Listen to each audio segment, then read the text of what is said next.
Coucou tout le monde, j'espère que vous portez tous bien. Ça fait tellement longtemps que je ne suis pas là, mais je suis de retour. Alors, pour le moment, nous allons lire de très belles histoires super fun. Alors, je vous souhaite une très bonne écoute à toutes et à tous. Blanche-Neige et les 7 nains. C'était l'hiver. Une reine cousait assise auprès d'une fenêtre dont le cadre était en bois d'ébène, tandis que la neige tombait à gros flacons. En cousant, la reine se piqua le doigt et quelques gouttes de sang tombèrent sur la neige. Le contraste entre le rouge du sang, la couleur de la fenêtre et la blancheur de la neige était si beau qu'elle se dit « Je voudrais avoir une petite fille qui ait la peau blanche comme cette neige, les lèvres rouges comme ce sang, les yeux et les cheveux noirs comme les montants de cette fenêtre. » Peu de temps après, elle eut une petite fille à la peau blanche comme la neige, aux lèvres rouges comme le sang, aux yeux et aux cheveux noirs comme l'ébène. On l'appela Blanche-Neige, comme la reine mourut le jour de sa naissance. 1 an plus tard, le roi se remaria. Sa femme était très belle et très jalouse.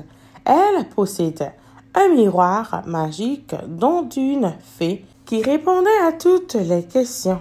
Chaque matin, tandis que la reine se coiffait, elle lui demandait « Miroir, miroir en bois d'ébène, dis-moi que je suis la plus belle. » Et invariablement, le miroir répondait « En cherchant à la ronde dans tout le vaste monde, on ne trouve pas plus belle que toi. » Cependant, Blanche-Neige grandissait et devenait de plus en plus gracieuse. Un jour où, comme de coutume, la reine interrogeait son miroir, celui-ci répondit « Reine, tu étais la plus belle, mais aujourd'hui Blanche-Neige est une merveille. » À partir de ce moment, la reine se mit à haïr Blanche-Neige. Enfin, n'y tenant plus, elle vit venir un de ses gardes et lui dit « Emmène cet enfant dans la forêt et tue-la. » Le garde conduisit Blanche-Neige dans la forêt, mais comme il levait son couteau pour la tuer, il fut si ému par ses larmes et sa beauté qu'il n'acheva pas son geste.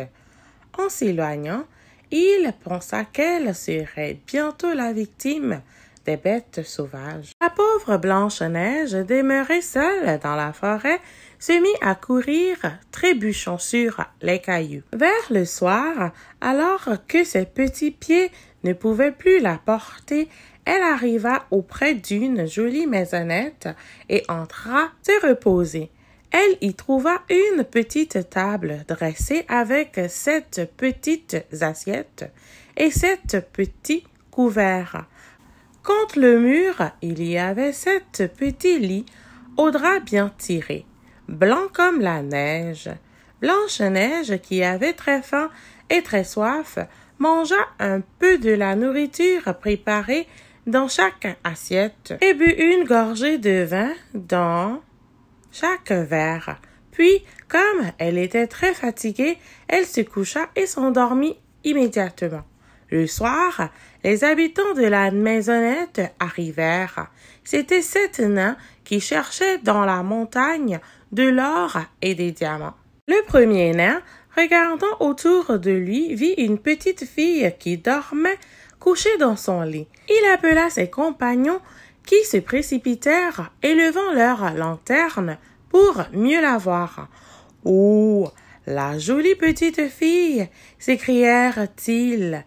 Ils la laissèrent dormir, la veillant avec amour. Quand Blanche-Neige se réveilla et qu'elle vit les 7 nains, elle eut d'abord peur. Mais ils étaient si doux et si souriants qu'elle se rassura bientôt. Ils lui demandèrent son nom et comment elle était parvenue dans leur demeure. La petite leur raconta son aventure. Les nains lui proposèrent de rester avec eux. « Tu t'occuperas de la maison, tu feras la cuisine et tu raccommoderas notre linge. Blanche-Neige remercia et accepta toute heureuse.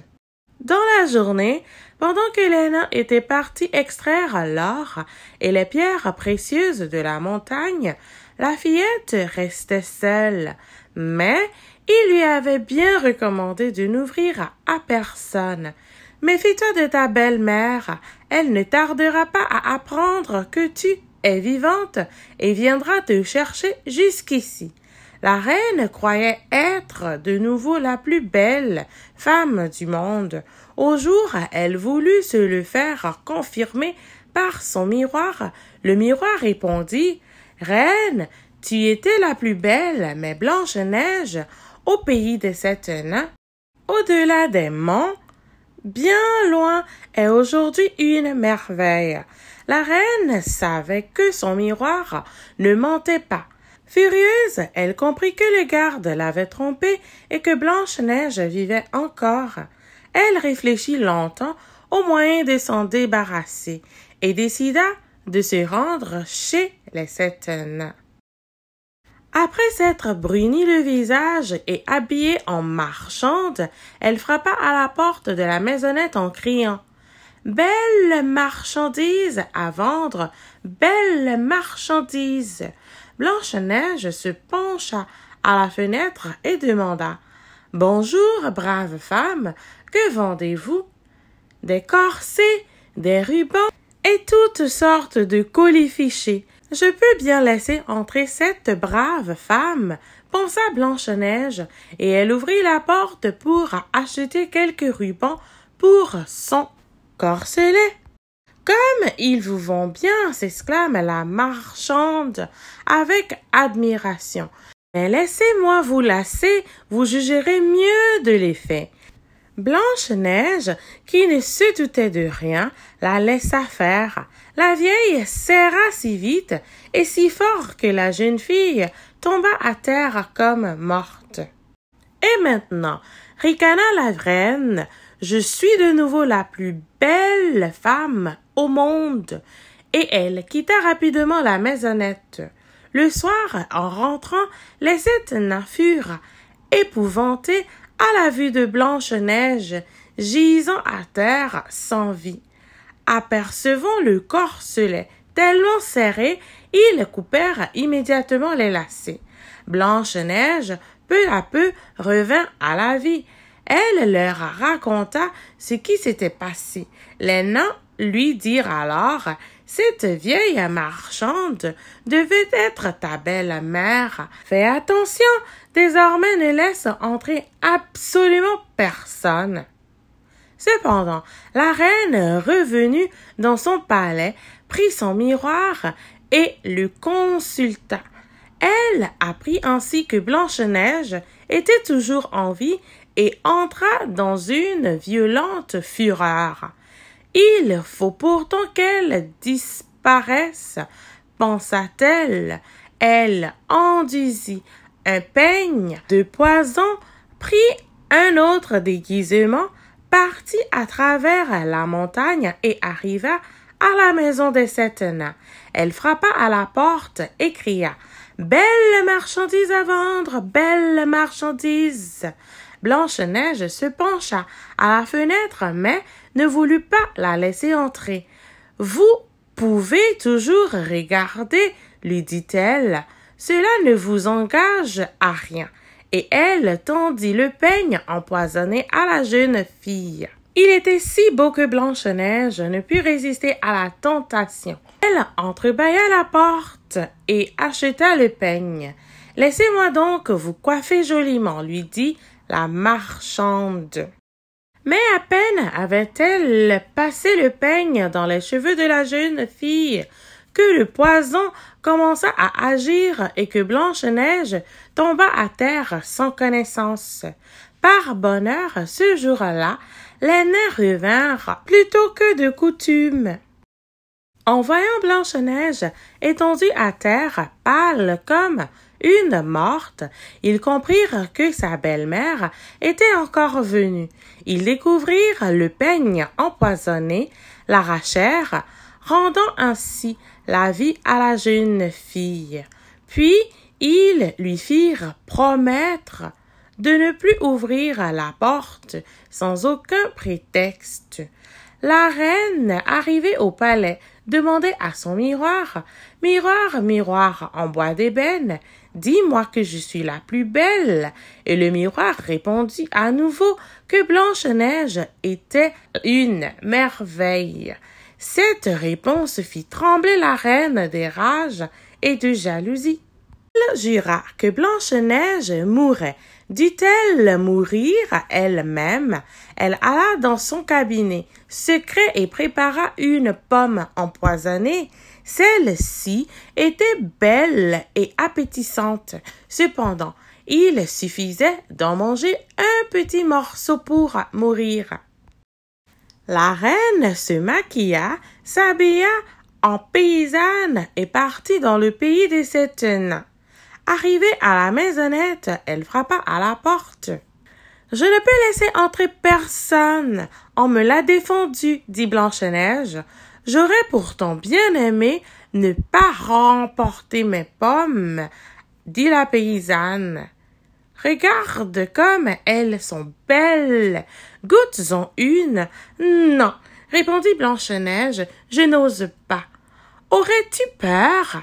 Tiens, nous allons la partager. La reine n'avait empoisonné la pomme que d'un seul côté, le côté rouge le plus appétissant. Elle la coupa en deux et tendit la partie empoisonnée à Blanche-Neige, tout en mordant dans l'autre. Rassurée, la jeune petite la porta à sa bouche. Elle ne l'eut pas plutôt mordue qu'elle tomba comme morte. La reine eut alors un rire diabolique. Blanche comme la neige, rouge comme le sang, noire comme l'ébène, tu es bien morte cette fois et les nains ne pourront pas te redonner la vie. De retour au palais, elle interrogea son miroir qui lui répondit. En cherchant à la ronde, dans tout le vaste monde, on ne trouve pas de plus belle que toi. Et son cœur jaloux fut apaisé. Quand les sept nains revinrent à leur demeure, ils trouvèrent Blanche-Neige étendue sur le sol. Cette fois, elle semblait bien morte. Désespérés, ils la pleurèrent sans arrêt pendant 3 jours et 3 nuits.